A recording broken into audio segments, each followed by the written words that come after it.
Hello বন্ধুরা, কেমন আছেন সবাই? আমরা আজ বরিশাল সদর খাবারবাড়ি রেস্তোরাঁয় তো খেতে গেছিলাম। এখন বাজে প্রায় 12:30 রাত। তো নামি দামি একটি রেস্তোরাঁ।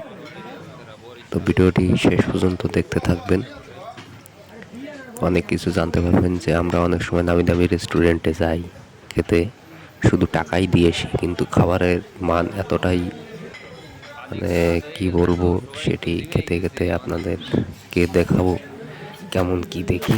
তো ভিডিওটি দেখতে থাকুন। আমাদের বড় ভাই মারুফ গাজী, তিনি কিছু বলার চেষ্টা করছে যে এক্ষুনি আমাদের খাবার আসবে, ভাত প্লাস সবজি। আর আমরা খেয়েছিলাম খাসি। এই যে আমাদের সবজিটা চলে এসেছিল। তো আমার কাছে তেমন একটা ভালো লাগেনি সবজিটা, কি রকমটা লাগছিল। এখন বরিশালে ভাবছিলাম যে বরিশালে লোক অনেক ঝাল খায়, কিন্তু কোনো ঝাল টাল ছিল না। এটা আমাদের সালাদ। সবাইকে ভাত আর সবজি দিয়ে দিচ্ছিল আমাদের দাদা। এখন সবজিটা ট্রাই করছে সবাই। অনেকের কাছে ভালো লেগেছিল, কিন্তু আমার কাছে ওটাও ভালো লাগেনি।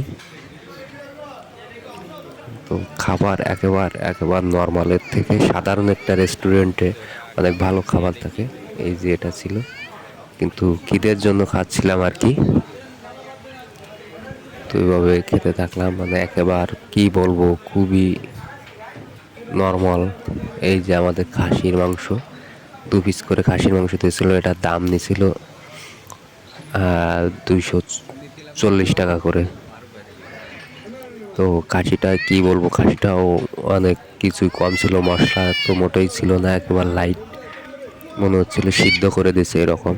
তো আপনারা দামি দামি হোটেলে শুধু নাম শুনে যাবেন না। তো এখানে অন্যান্য আইটেমগুলো কেমন জানা নেই, কিন্তু আমরা যে দুটো ট্রাই করেছিলাম এই দুটো আমাদের কাছে ভালো লাগেনি বা ভালো ছিল না আর কি। আর লাস্টে একটা জিনিস হয়েছিল, ওটা ভিডিও করিনি। যারা এত বড় নামি দামি রেস্টুরেন্ট, কিন্তু এর ভিতর যে পোকা পড়ে তা ওনারা এটা দেখাতে পারেন না। তো ধন্যবাদ যারা এতক্ষণ ভিডিও দেখলেন, ধন্যবাদ সবাই।